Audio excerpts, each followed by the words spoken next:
do right here is go back. Way back. Back into time. We can rebuild him. We have the technology. Celebrating 20 years of New England Championship Wrestling. This is the Regeneration Podcast.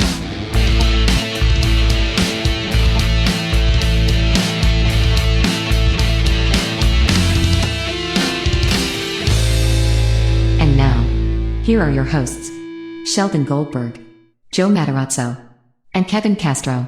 Welcome, everyone, to another edition of the NECW ReGeneration Podcast, celebrating 20 years of New England Championship Wrestling. Sheldon Goldberg here, along with Joe Matarazzo. What's going on, guys? And Kevin Castro. Hey, guys. Hey. Just the three of us this week. And the subject of our podcast this week is women's wrestling and NECW's role in it and effect on it. And what this stems from is something that came out just a couple of days ago as we're recording this. And that was an appearance by Mercedes Martinez on WWE's show The Bump. And we're going to play you the audio of what she actually had to say. But basically what she does is she talks about her beginnings of her career, specifically in NECW, and how pivotal it was to her career. So we're going to play that audio right now, and then we're going to talk about it on the other side. What was cool about that for me is I'm from the tri-state area, so you were a name I knew and had seen for a long time, including your work at NECW and, really all over the tri-state area. And so, considering, from those, beginnings to where you are now, it's really, really cool. But what are your memories of your time in the greater tri-state area, NECW, and how that really built you up as a performer? I think NECW was a very pivotal point in my career. It was one of those companies that didn't have really a big women's division, and I was pretty much the forefront of their women's division early on in my career. When we wrestled someone like Sumie Sakai, who came all the way from Japan, I was her first opponent ever, and that was my first international exposure with anybody who didn't speak English. The language barrier was something different for me to get over, but NECW was definitely a pivotal part of my career. Without them, I don't think women's wrestling would have been what it is now.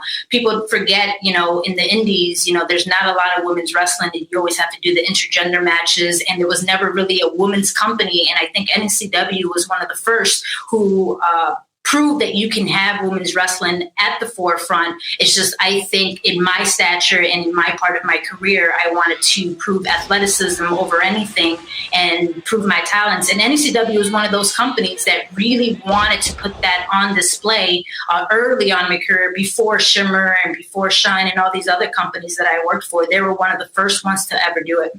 Right on. Wow. All right, so Mercedes Martinez talking NECW, and we're going to get into the story of Mercedes Martinez in NECW in a couple of moments. But your I was stunned by this in a very happy way, because in wrestling, people tend not to remember things. I'm not accusing Mercedes Martinez of forgetting about us, because that's completely not the case. But for someone, a talent like that, to come out and wholeheartedly acknowledge us is something that you don't see terribly often, and it was really very heartwarming for me personally, obviously. But what was your reaction to this, Joe? I thought it was incredible. I was sitting there kind of stunned. I was like, wow, she didn't just brush over it, and when they asked her about where she got her start and everything, but to actually, she put the company over huge. For her to sit there and say that, before Shimmer and any other all women's federation, you were the pioneer, and you were, and it's it's nice when the fruit of all your labors gets recognized and gets put back out there, so that people know she doesn't forget where she came from. And good for her. Good on her to sit there and put you over like that. It was well deserved. Well, she was really, really special, and we'll talk about that in a few minutes. Kevin, what was your reaction? It was one of those things where, especially someone of her caliber and knowing her history and how long she fought to get to where she is now, she didn't just give NECW credit to helping her. She basically was saying that the company has helped out women's wrestling in general. And I thought that was fantastic because, again, it's recognizing the company, it's recognizing you, it's showing where NECW should get the credit and should be looked at in history. And it's just something, because this company is very important to me. And when I get to hear other people singing its praises, it warms my heart. Oh, and yeah. Especially because it's I don't know if anyone's noticed this, but the wrestling business is kind of filled with a lot of bitter people. What? I know. No. Huh? And it's one of those things where it's people let their personal feelings interfere with pretty much anything, you know. So it's nice to hear other people speaking of the company as much as I appreciate the company, as much as you guys appreciate the company. Right. I could take it or leave it. Oh well. But that's now, a shoot. We're going to talk about the match that she references. We're going to actually see the match that she references, her match with Sumie Sakai from May 10th of 2002. We're going to see that. We're going to show you the first episode of a little mini-series we did called The Best of World Women's Wrestling. But before we get to that, I want to kind of give you a little bit of the background of Mercedes Martinez origin story in NECW. Mercedes talks earlier in the interview that you didn't hear about how she was trained by Jason Knight. And we were working quite a bit with Jason and some of the folks that he trained in the early days of NECW. So what would happen is Jason would come up with some of his crew, and some of them were working the show. And as what happens on many occasions in wrestling, somebody doesn't show up, and you're stuck for someone to work. And you know, many times someone who's a trainer just brings a group of their students, even if they're not booked on the show, just to be around, just in case they're needed, or just in case you need somebody to help out. So this was one of those occasions. There was a kid that was working for us at the time by the name of Turbo Tim Fury. So Turbo Tim jetted off someplace to parts unknown on this particular night that he was booked for NECW, and he didn't show. He was a no-show.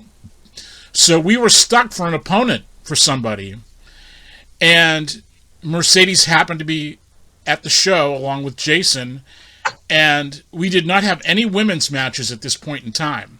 There were no women in NECW at this point. So one of the guys said, hey, what about Mercedes? We'll put her in.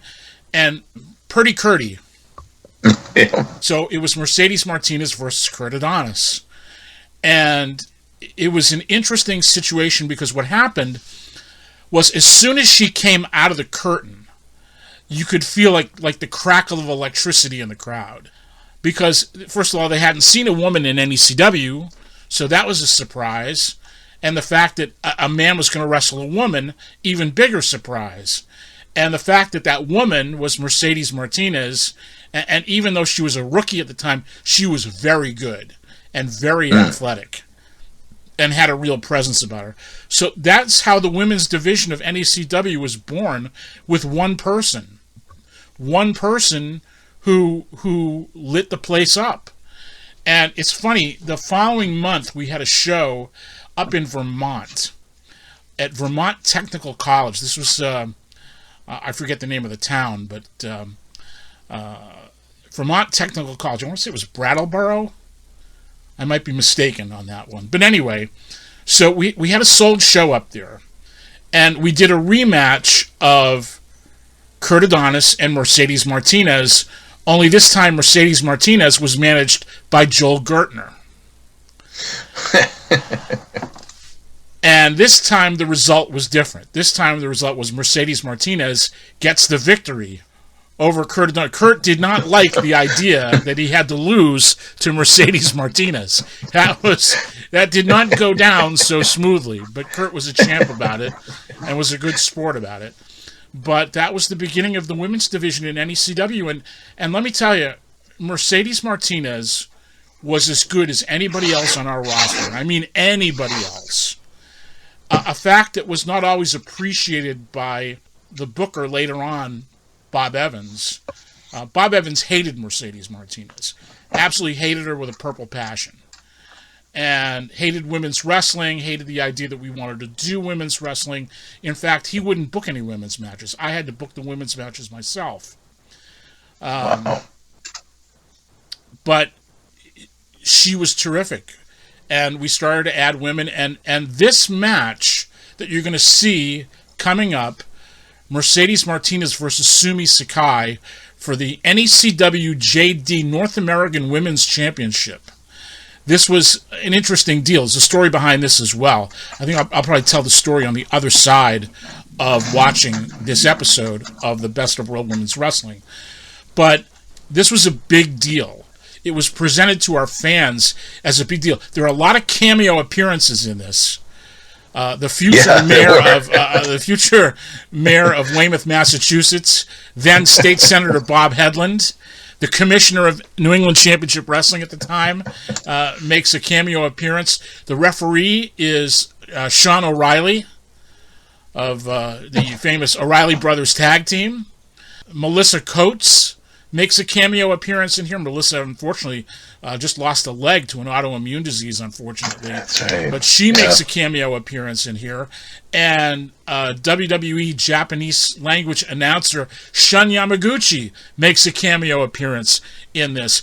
And literally, when this happened, Sumie Sakai was literally just off an airplane from Japan. Literally hours before she'd gotten off the airplane in Japan. So let's take a look at Mercedes Martinez versus Sumie Sakai, NECW JD North American Women's Championship, and we'll talk about it on the other side.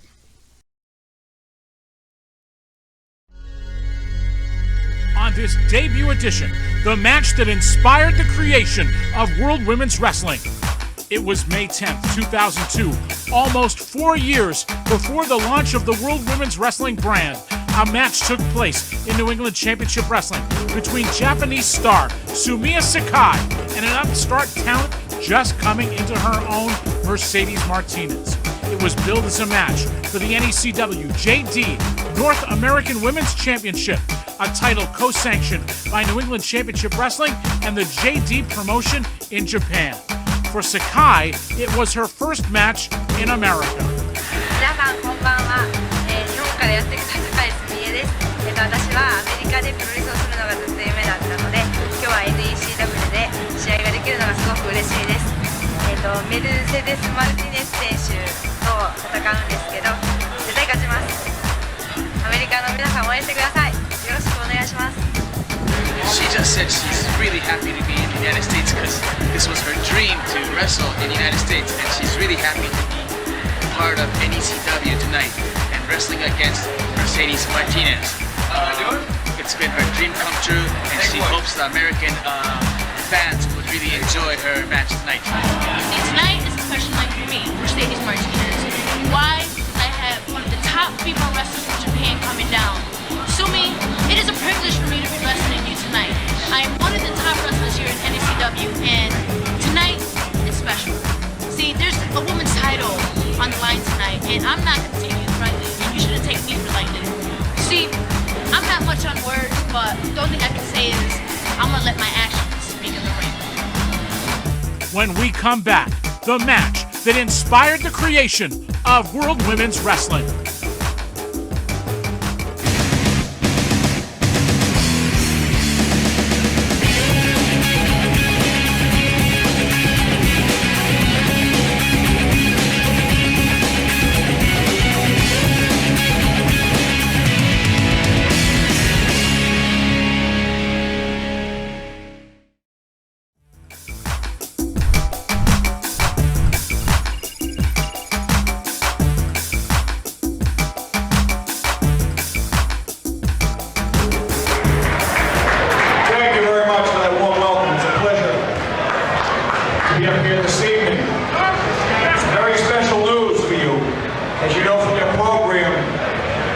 honored with the presence of a great champion that's with us here from Japan. And at this time, I'd like to announce the next match. We have had a special match sanctioned by Yashimoto JD Women's Federation of Japan. And we have as our next match for the North American Women's Championship match. Sanctioned, especially sanctioned here this evening by both companies, New England Championship Wrestling and Yashimoto JD Women's Federation. So I'd like to turn this North American Women's Championship belt over to our referee here this evening, our senior official at ringside. Enjoy the match. All right, referee Sean O'Reilly holding up the championship belt as State Senator Bob Hedlund concludes his remarks. Ring announcer Ron Lemieux with more.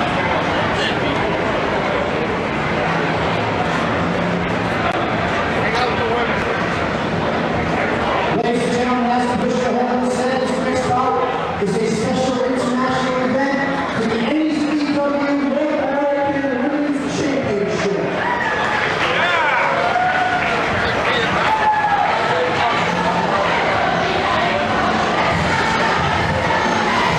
A big night at the Good Time Emporium in Somerville, Massachusetts. Just off a plane from Japan.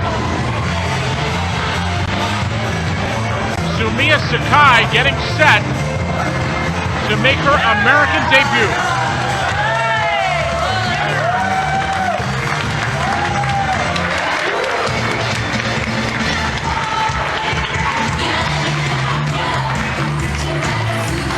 Sakai literally getting off the plane hours earlier.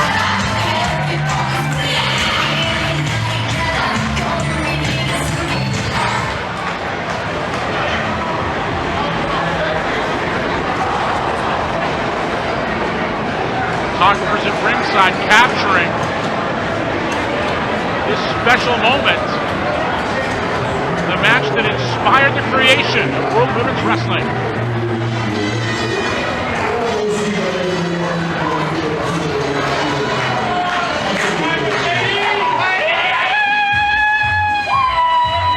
Few athletes have had this profound effect on the fans of New England Championship Wrestling as that woman right there. Mercedes Martinez.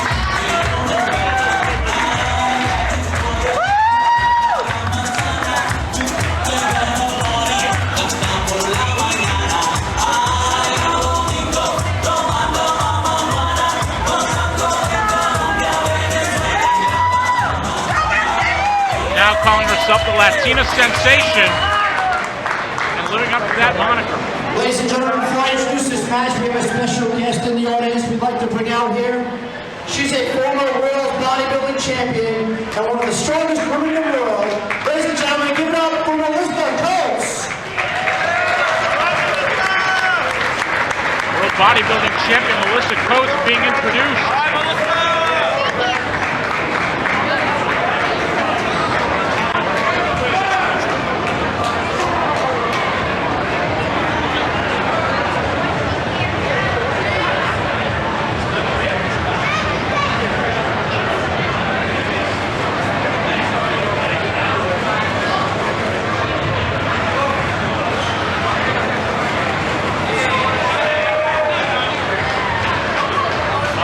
Down right here. I don't know that Sakai gave her a run for her money or not, but Melissa Coates showing off the goods, so to speak.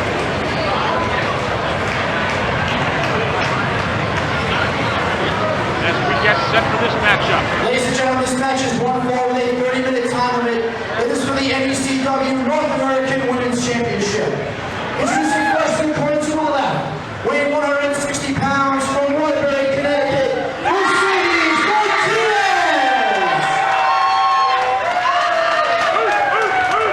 Ladies and gentlemen, her opponent, representing Yoshimoto Ladies Pro Wrestling in Japan, from Tokyo, Japan, at 123 pounds, please welcome Sumie Sakai!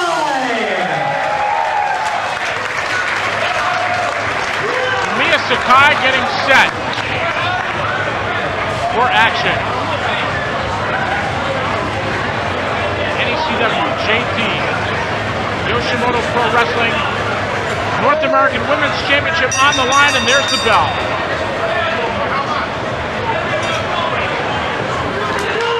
Martinez height and weight advantage, taking down Sakai. Drop kick sends Sakai to the canvas. Irish whip reversed. Sakai, who had an Olympic level background in judo, taking down the larger Mercedes Martinez.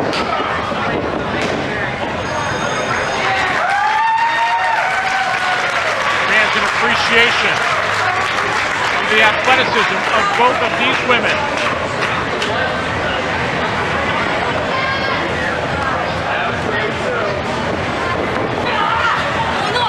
Sakai gets behind her, takes her to the ropes, tries to take her down and roll her up, but only gets a one. Martinez misses. Oh, sit out powerbomb. Sakai felt that right there.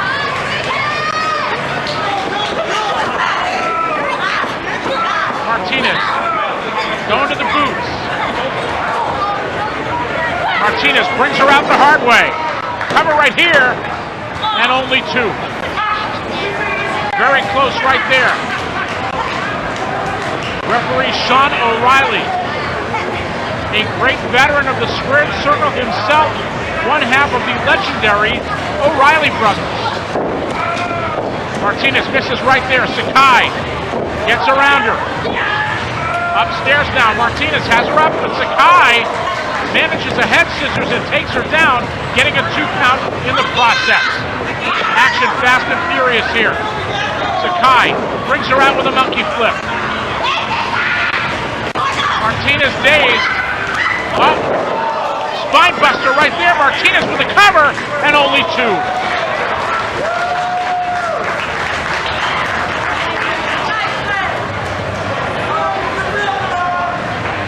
May 10th, 2002, nearly a decade ago.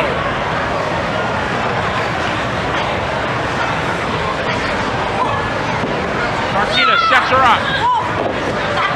Sakai behind her. Sakai now. Frankensteiner takes her down. And a cover right here. Only two.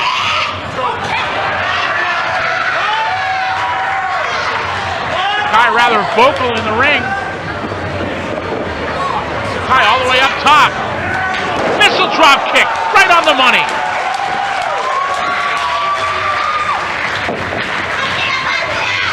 Sakai going upstairs again. Martinez dazed. Big shot right there by Sakai, and a cover only gets her two. This match transferred from a VHS master tape, which accounts for the video quality you're seeing here. But important moments captured as Sakai goes for the moonsault and doesn't get it.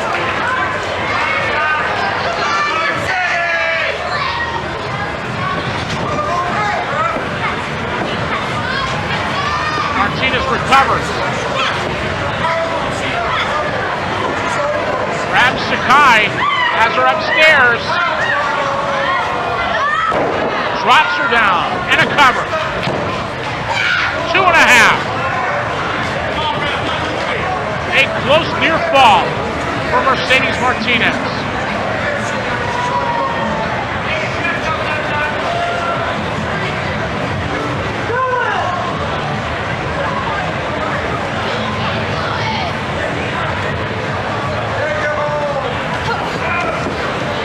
Martinez, big forearm, backs up Sakai. Another forearm in the ropes. Sakai reverses. Martinez over the top. Oh, bumps into the referee. Referee Sean O'Reilly hits the deck.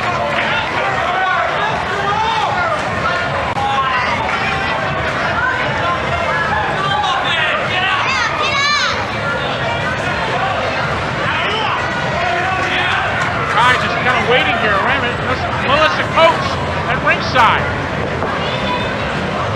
Coates grabbing the legs of Sakai and pulling her outside. Coates is going to be nearly double the size of Sakai as she rams her head first into the ring post. They're out of here. Jealousy on the part of Melissa Coates.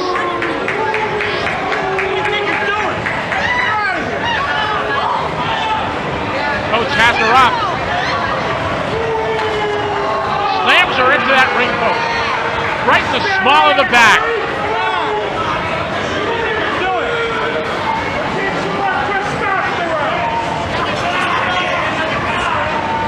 The referee comes around.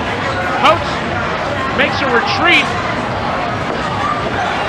Sean O'Reilly sends Sakai back into the ring.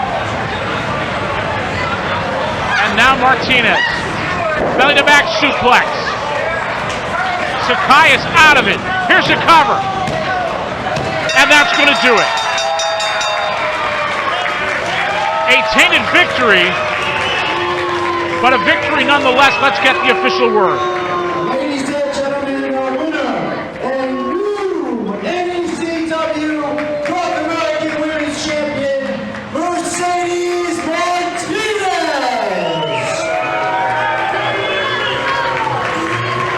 Martinez, the popular choice, but not a popular victory. Sakai trying to grab the belt away from Sean O'Reilly. And in a display of good sportsmanship, Sakai puts the belt around the waist of Mercedes Martinez. These two would have many other days in the squared circle. As your winner, Mercedes Martinez, the first NECW JD North American Women's Champion. We'll have more, including a postscript, right after this.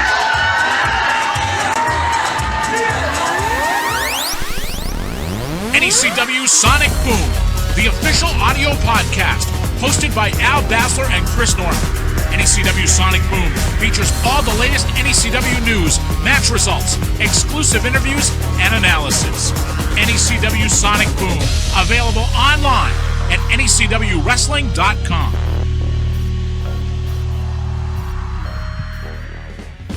It's the place in cyberspace, the all-new NECW website, online at necw.tv.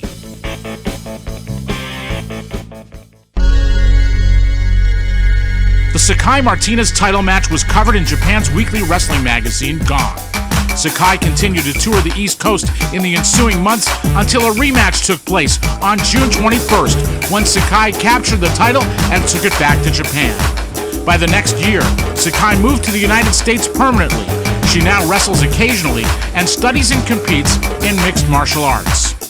Mercedes Martinez has become one of the top female wrestlers in the world not signed to a major company contract. She's held major titles in numerous organizations and shows no signs of slowing down her stellar career.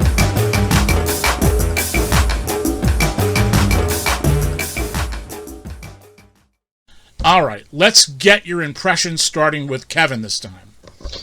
My first thought was Sumie looked extremely timid when she walked through that curtain and was approaching the ring. Which, again, seeing her later in her career, just that drastic change. I was also a little bit surprised by Mercedes' entrance. You know, she had the salsa music, and I'm so used to seeing her as, you know, a badass. Right. To see her kind of coming out, you know, playful. As you were just saying, you know, the Melissa Coates appearance was kind of bittersweet because I know everything that she's been going through right now. And just seeing that there, because it was, you know, your heart goes out to her. Right. Huge pop during the introductions for Mercedes. And then there was a very respectful response to Sumie, which I thought was good. And one of the things that I really liked about this match before it even started was, again, going with baby. You know? Yeah. You don't need to always have the heel. You know? And especially in wrestling when they would have, people from other countries automatically being the heel. I really liked the fact that, you guys didn't go that route and just had it initially start out, babyface versus baby. Joe, what were your thoughts? I agree with a lot of what Kevin was saying. It was cool to see the interviews in the beginning with Sumie and her speaking in Japanese, and then Shun Yamaguchi actually doing the translation for her. I love that. That element just brings so much reality to what was going on. Well, that was reality. True. She didn't speak a word of English at the time. And that's the thing, is that that alone, just shows how real this is. She just stepped off a plane. Shun's there with her, as her interpreter, as her the guide for the day, for the trip. I love that. It just brought a real fight feel to it as it was happening. I loved Bob Hedlund in the ring. Boy, he looked like Johnny Ace, didn't he? A young Johnny Ace. I loved it, without getting booed anyway. Same thing. Mercedes coming in and playing up to the crowd and being real, a real baby face during it, which kind of cool to see. Melissa Coates coming in again. You could see the newness on a lot of these people. This is where they first came in, so you're expecting it, and to see the green, it was awesome to me. I loved it when they got into it. It took a little time for them to get their rhythm, and I can only imagine between you've never worked this person before. Right. You've only had an hour maybe to sit there and get to know each other to begin with. Having to translate to go over whatever the moves are going to be, and how you're going to do this dance, and then to be able to try to communicate in the ring. It's an amazing how there were only minor mistakes. There were little things that were flubbed up, but then all of a sudden it was like Sumie kicked it into gear. She knew exactly what to do. She took control of the match, and when she did, she guided Mercedes, and the whole rest of the match fell into rhythm, and it looked good. The referee counted way fast. Man, he was blindingly counting fast. I wanted to ask your opinion on that, actually, too. Oh man, I watched him go, "What are you doing? Oh my God!" So it definitely caught Sumie off guard. They tried to cover it up, and that's okay. It's one of those things that you got to get used to. You got to find the cadence with a referee, and that comes with time too. And knowing that he was a worker and not a ref, right? Makes a difference too. I didn't understand why he came out and rolled Sumie back into the ring. I thought that was kind of funny at the end. That confused me. It was a little wonky. It was a little wonky, but when you see where all these guys end, I love the ref bump. The ref bump was great from the leapfrog over. I thought that was awesome. They had great fire at the end. Then the show of respect with the belt and all the dynamite. I loved it, and to see where these guys have gone and where everybody that was involved in that had gone, including Bob Hedlund. It was dynamite. Yeah. Even his career didn't suffer during this. So everybody got the rub. Everyone got the rub. Oh man! So it was fantastic. It was great. Let me tell you the behind-the-scenes story of the whole thing. This whole thing was arranged by Shun Yamaguchi. So Shun and I have been friends for years. So Shun, who at the time was a photographer for Weekly Gong magazine in Japan. Now Shun lives in Massachusetts. He lives in Arlington, actually, and has lived there for quite a number of years. He went to school here. He went to Mass College of Art. So even though he's originally from Japan, he spent a good chunk of time here in this area and has made his home here for many years. So he calls me one day, and he asked me if I could do him a favor. He has this girl who's coming to the United States for a few months from Japan, and she wants to wrestle in America, and will I book her for my company, and will I help her get booked up and down the East Coast? Which I was more than happy to do because Shun was a good friend, and I thought, hey, this is going to be cool. to have this girl from Japan. We had never had any Japanese talent in our company, and this would be a cool thing to do. But there was a little more to it than that. The company that she worked for in Japan, which is JD, wanted to do a deal with her where they sanctioned a title with us. And the idea was there'd be a 2 or 3 match program that would end up with Sumie winning the title and bringing it back to Japan. So that's where the belt came from, and that's where the whole thing. And I said, that's fine, but my girl goes over first. Now, something you need to know about Japanese magazines at the time. Gong is out of business, been out of business now for quite a number of years. But Gong was a weekly magazine in Japan. There was Gong and another magazine called Weekly Pro Wrestling, or published by a company called Baseball Magazine Sha. And these 2 magazines were wrestling magazines that were published every single week. So there's a phenomenon in Japan called a magazine angle.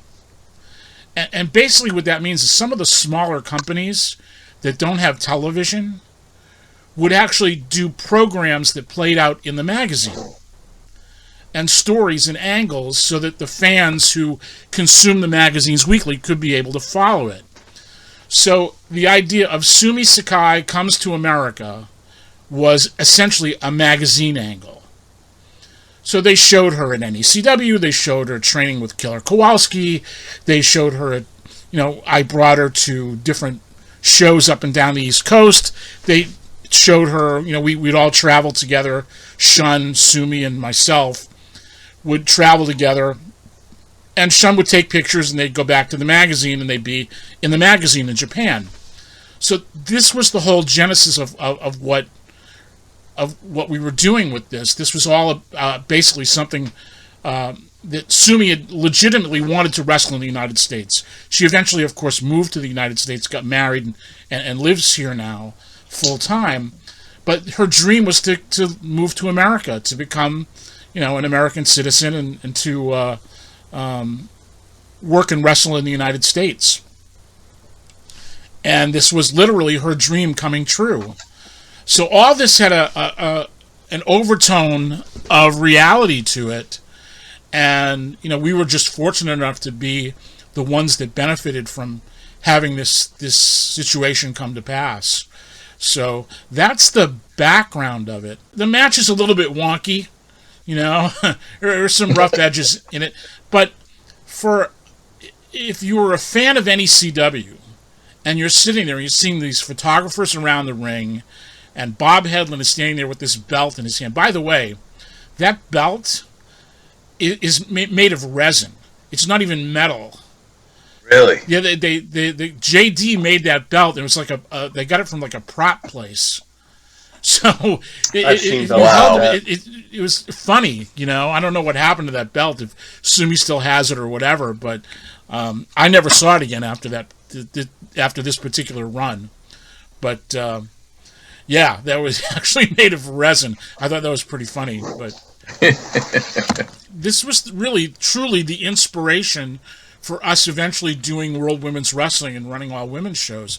I mean, the reception that it got from people was interesting. The fans in attendance knew that they were seeing something different, and they were seeing something important. The way we had set it up with Bob and the belt, and Shun around the ringside taking pictures, and we had another guy around the ring taking pictures. It just looked like the most important thing in the world at that particular moment. Right. So, I mean, crazy as it sounds, it just looked like this was another show that was sponsored by Budweiser. There were Budweiser banners that they'd come in and hung around. It just looked like, there was a big fight thing going on. So yeah. It was interesting. It was something that, again, nobody else in the area was doing anything like it. We were fortunate enough to be able to do this. And it's funny because after a while, Sumie was here for about 3 months. Actually, she was here longer than that. What happened was I had introduced her through a third party to Ron Hutchinson in Toronto. So if you come to the U.S. from Japan, you basically have 3 months to be here without a visa, just as a tourist. But if you leave and come back, the 3 months starts all over again. So she goes up to Toronto, works for Ron Hutchinson, comes back, the 3 months started all over again. So we were able to keep her in the U.S. a while longer throughout this whole thing. So the behind-the-scenes machinations of all this are almost as interesting as the match itself. So she eventually did go back to JD for a while and worked over there. Sumie, interestingly enough, before she got involved in wrestling, was Olympic level in judo. Underneath her hair, underneath her hair are cauliflower ears. Wow. Crazy as that sounds, but no, she's the real deal. Yeah, this was the whole impetus for eventually starting World Women's Wrestling. We just thought it was so cool. And, you're right, she was so timid when she came out. She's just this cute little Japanese girl. My mom, God rest her soul, fell totally in love with her. She just thought she was something special when she saw her, Crazy as that sounds, right? When she got her feet under her, though. Yeah. She was good. I mean, I worked with her a bunch of times. I refereed a whole bunch of her matches before I started working for NECW. Mm-hmm. And oh yeah, she commanded. The other girls they'd work with her, and she guided them and brought them along. And of course, by then, her English was getting better, and she was, doing a lot. She learned fast too. I will give it to her. Mm-hmm. Oh wow, what a student. And but yeah, a lot of talent. And to see her, be able to take the Ring of Honor Championship, the women's title, just what was that, last year, wasn't it? Or within the last 2 years? Yeah. And to still be taking bookings and things just up until the pandemic.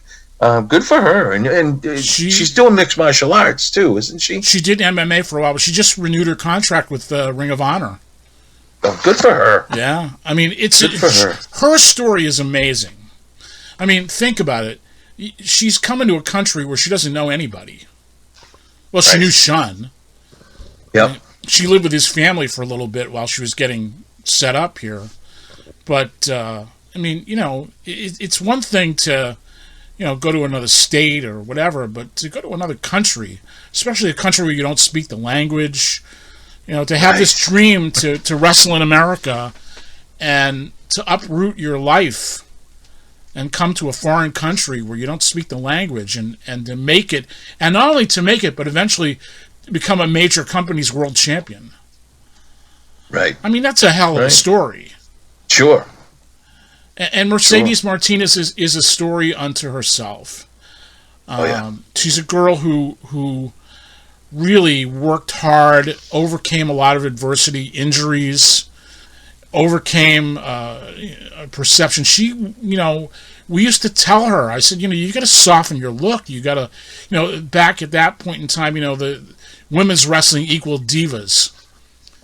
Swimsuit models and all that. We was trying to get her to soften her look and get her to play more to the guys and be more feminine. But no, she stayed true to herself, and I respect that. Yeah. She was a hell of an athlete. As I say, a better athlete than any of the guys in NECW. And there were guys that did not like that. It got to the point with Bob Evans where she just had to go. She just had to. It was more important at that point for her to work outside of NECW and to really, to get herself out there and work around the country. And, she found Shimmer, and she found a lot of these other companies and really became, outside of a major promotion, the best women's wrestler in the world for a number of years before she eventually caught on with NXT and WWE. So, both of these women were completely courageous in their own right. And I felt as a promoter that it was really important that we reflect the diversity of our audience, that we have women's wrestling, and that we give it, with NECW, we did 2 all-women shows under the NECW name. And what I learned from that experience is 2 things. One, that an all-women show could be viable. That's number 1. But the other thing that I learned is that if it was really going to be done justice, it would need to be its own brand and have its own identity. And so that's why we created World Women's Wrestling, and we did it under its own brand. And I was pretty happy with it. Unfortunately, the people that I was in business with at the time did not feel the same way about women's wrestling that I did. They looked at it a lot differently. There was this mentality in wrestling locally of women's wrestling being the girls trying to play in the boys' treehouse. Horribly backwards way of attitude. thinking. Yeah, exactly. And you know, it was sad to me, and it didn't make any sense from a business perspective. You know, just as a business, you want to do something that's different and unique, that draws people in. The first all-women show that we did, Bob Evans hated the idea, actually tried to sabotage the show. But what I learned from it was people came and it drew because it was different. Nobody had ever seen anything like that before. All women's matches, I mean, it drew a very unique audience. And again, Bob was, I think, more jealous of it than anything else. You know, but it taught me that I was on the right track with that, and we continued. The problem that we ran into later on was it's difficult to run 2 promotions at the same time. As much as we integrated the storylines and integrated the talent and so forth, it was hard to do, especially if all the people involved don't have the same level of interest in it. Also, the other issue too was talent. You know, we weren't in this position of Shimmer or some of these other groups where we were flying girls in from all over the place. We just couldn't afford to do that. So we had to rely on people that were either here or that were drivable to here. And for a while that worked really, really well, but unfortunately the level of talent of the girls, the talent pool was limited. And, you know, we had partners that, you know, were willing to invest in it and were really willing to pursue it, you know, much like Shimmer did, it would have been a different story. But, you know, it was what it was. And, you know, I'm glad that we did it. You know, we certainly, you know, prior to World Women's Wrestling, you know, women's wrestling was an afterthought around here. Oh, it was a novelty. Yeah. That's it. Right. I remember some of the first shows that I had, they would do all women's battle royals where there might have been one trained wrestler in the ring. And the majority of the other women that were in there legitimately were from the local adult entertainment place down the street. And they would just chase each other around the ring and then eventually roll out. And that's what, you know, they were calling women's wrestling. It's crazy. And, you know, by this time, there'd already been Glow. There'd already been POW. You know, women... I forgot about POW. Yeah, and WWF at the time, you know, had divas and women's matches. And, you know, seeing women in wrestling was to me, an accepted part of the pro wrestling experience. And to me, the idea of guys think, well, that why should we have girls on the show? It just takes away from a spot for a guy. That's a BS line of thinking. It's not good for business. You know, the fact that we had women on the cards and you know, gave them the respect and appreciation that they deserved. I felt the same way about minorities. Right, exactly. You know, I wanted to, you know, be reflective of the audience. I remember getting a lot of flack when we made Slick Wagner Brown champion the first time. I wouldn't say it was out and out racism, but there were a number of people that weren't happy about it. I don't regret that at all. I think Wagner was a good athlete, and he had a unique kind of charisma, and he was somebody that, you know, people responded to. And I had no problem, and we went back to him years later, and he always delivered for us. He always delivered good matches. He was always credible in the ring. These are things that, as a wrestling promotion, you may not think of them as being important, but they really are important.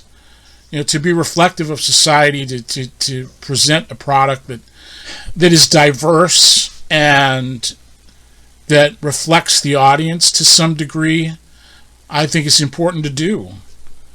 I wouldn't change that at all. I have no regrets. But in fact, if I have a regret at all, it's that I didn't go further with it.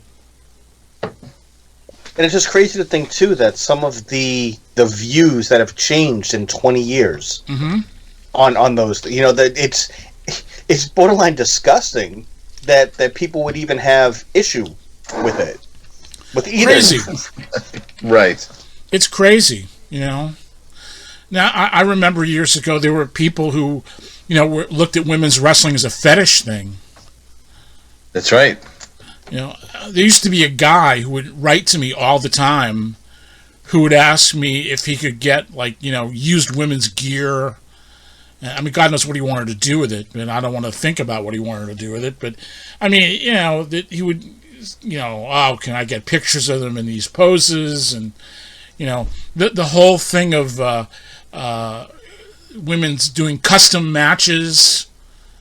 It's like porn with your clothes on. That's what it was. Exactly. Yeah. I was involved with a bunch of those. I was there and witnessed a whole bunch of those that were being done. The girls were getting paid big money to do them. Oh yeah. Which was crazy.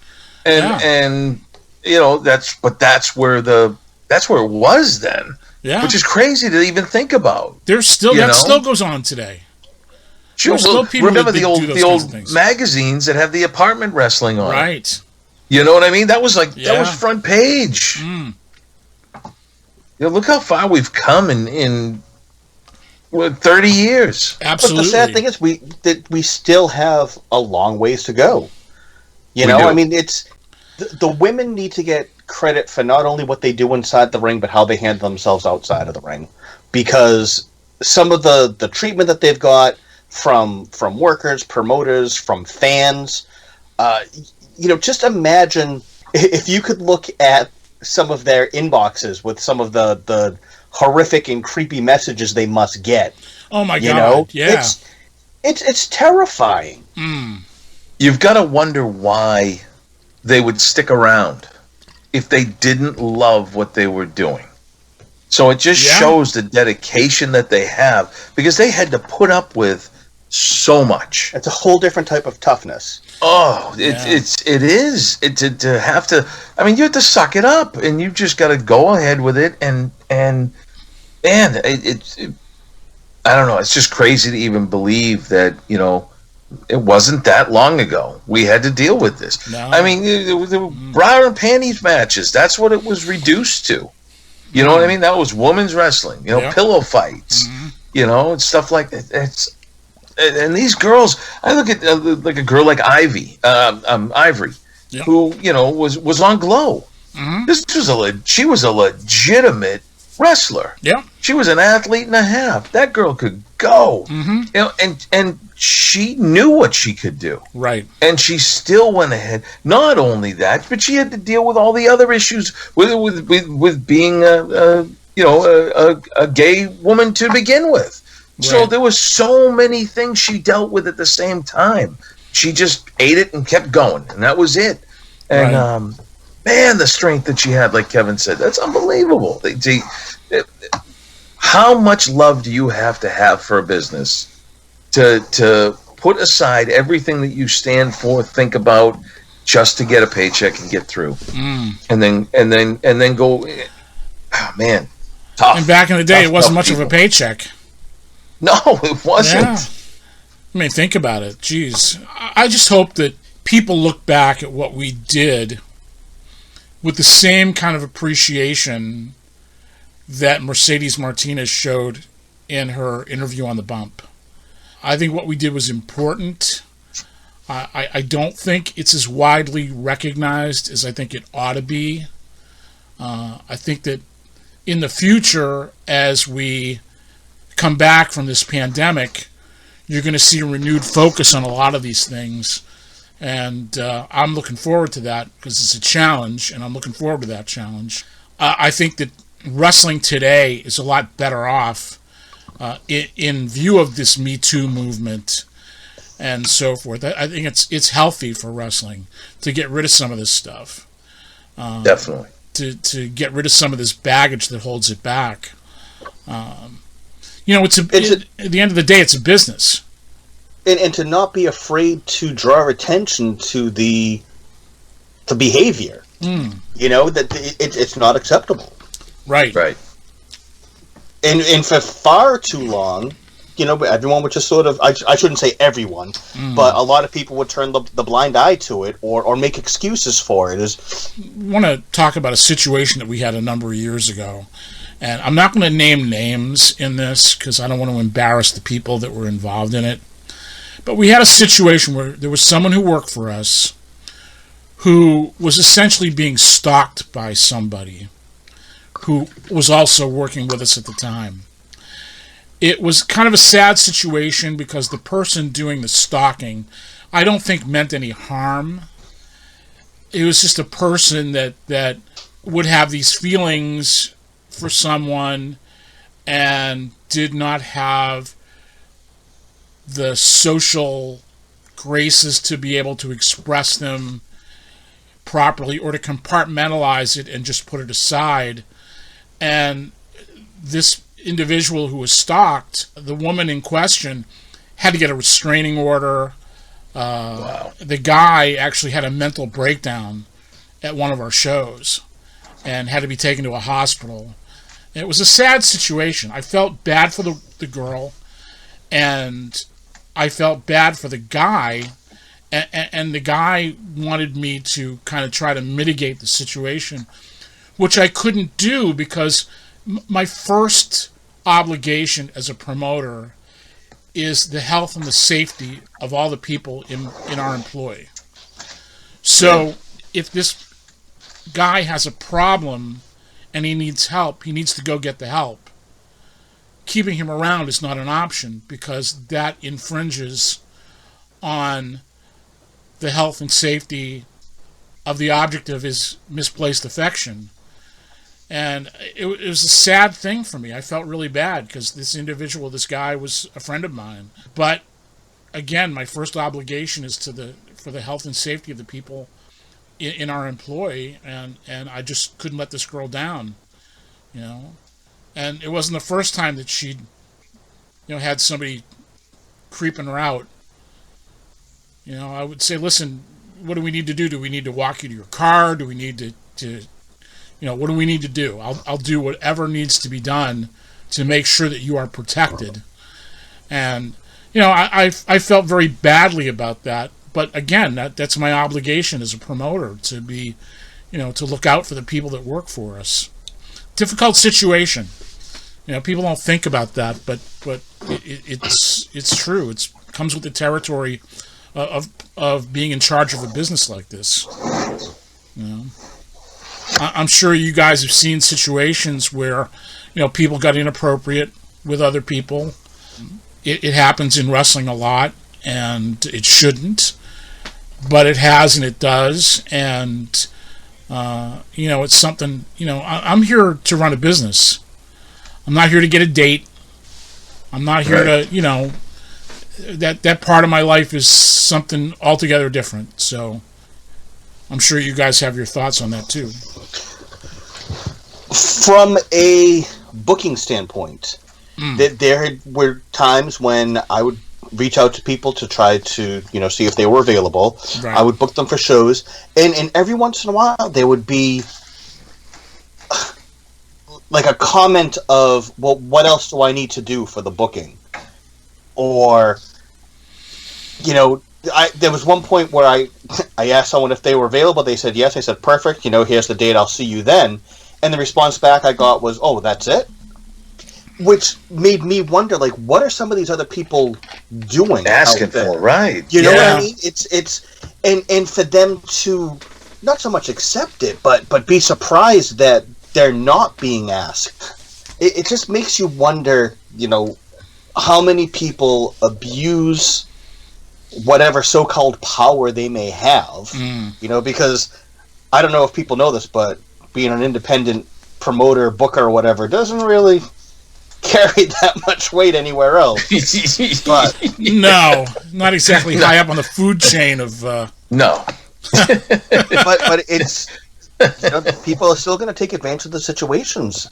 I remember having conversations with people who were promised all sorts of different things from another person in position. That was complete news to me that they had no authority to offer them. Right. And it's like, were they doing that to be nice? Were they doing it to, get in their good graces? Were they doing it as kind of a, I'll do this for you if you do this for me? Yeah. Yeah. It just bothers me. I'm sure it bothers you guys. Oh yeah. Oh yeah.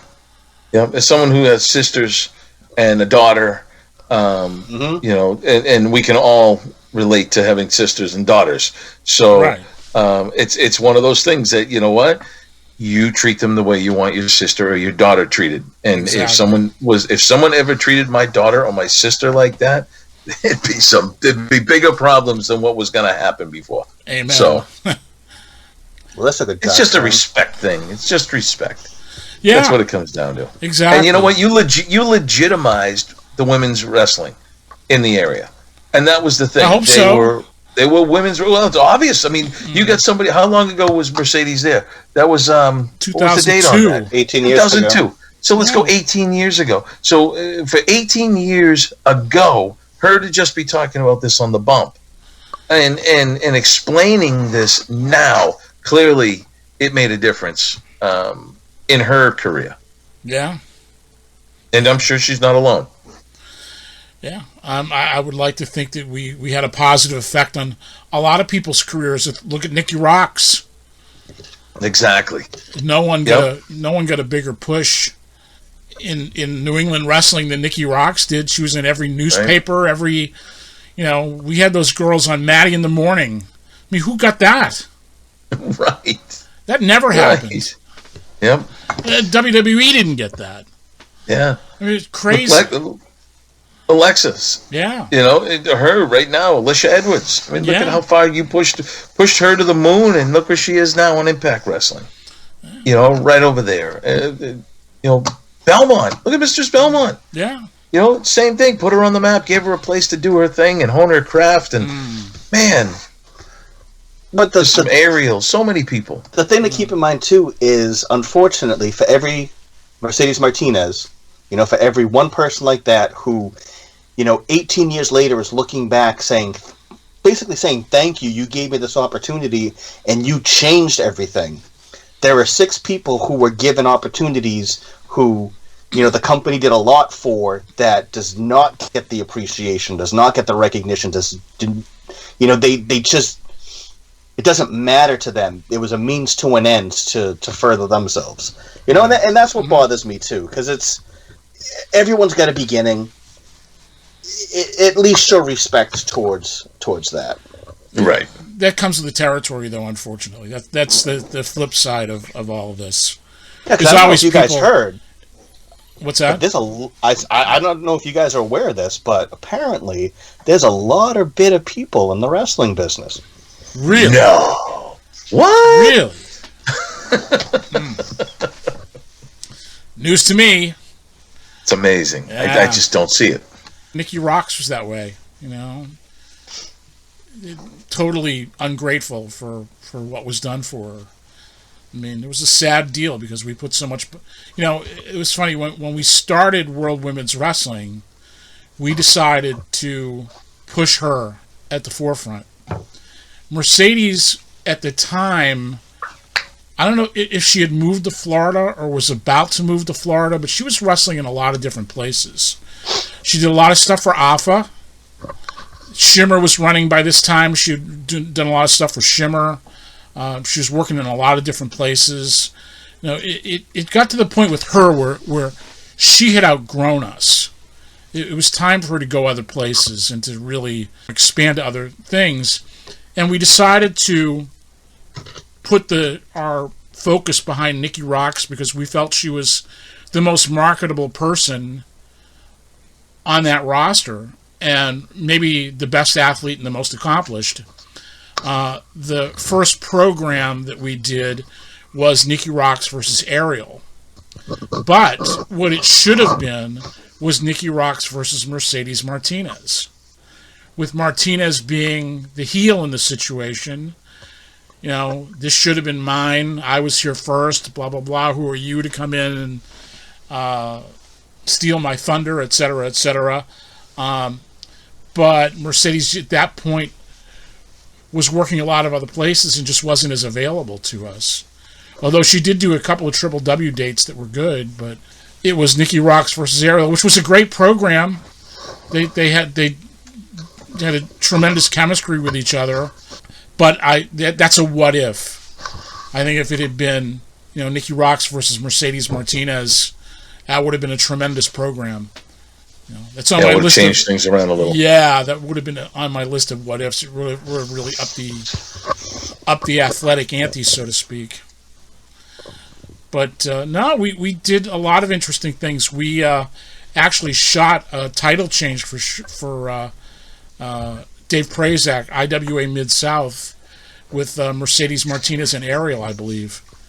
Wow. Yeah, because in the very beginning, Dave and I were good friends, and we, would compare notes quite a bit. We kind of stuck to our local thing. Because my focus was promoting local wrestling. And, you promote local wrestling, ideally you use local people. And yeah, we did have outside people, that would come in or who were drivable to us or whatever. But basically, we were local wrestling.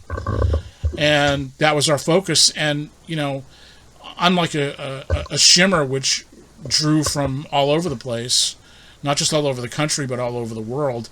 I mean, had we done the same thing, we might be talked about in the same breath with a lot of those other groups. And, going forward, our focus might change. Right. We might just broaden it and open it up on both sides, male and female. I look at what's going on with a lot of the companies. Now that I've had a chance to watch more of this stuff on independent wrestling TV that's on Pluto TV, I see how these companies like Beyond are bringing in the best talent from all over the country. And, unfortunately or unfortunately, we have to compete with that. I'm still a believer in local wrestling. I'm still a believer in promoting local talent and cultivating talent. But, that's a difficult thing to compete against if you're sticking local. So I think in the future as we go forward, we've got to broaden our horizons. And that's often a good thing. We always had an open door policy. If people came to us from outside the area or outside the country who wanted to work, and they were good, we'd give them a chance. We'd give them an opportunity. And that goes from everyone from, Fergal Devitt, a.k.a. Finn Balor, to Doug Williams, and the list goes on. But, Jeremy Prophet, Genesis. Dave Finlay. Yeah, Dave Finlay, absolutely. Finlay, yeah. Mm-hmm. I mean, that was an essential part of NECW. Sumie Sakai. Right. That was a hallmark of our company. So, and that will continue as we move forward. But I think we're also going to apply our energies towards developing local talent in a more pronounced way. So I look forward to those challenges, and they are challenges. But I definitely look forward to doing that. So an interesting look back at women's wrestling in NECW, and I want to thank Mercedes Martinez for all the things that she said. She's somebody that I have a lot of love and affection for. She's just really a special person, and I'm so happy to see that at this stage of her career that she's really coming into her own, because she deserves it. Big time. Absolutely big time. So, once again, Mercedes Martinez, thank you so much. We love you. We will always love you. And I I think that's going to wrap it up for us. So for Joe Matarazzo and Kevin Castro, Sheldon Goldberg, thanks for listening, everyone. We'll see you again next week. The Regeneration Podcast is a production of New England Championship Wrestling. To send us questions, comments, or feedback, email us at regenerationnecw@gmail.com.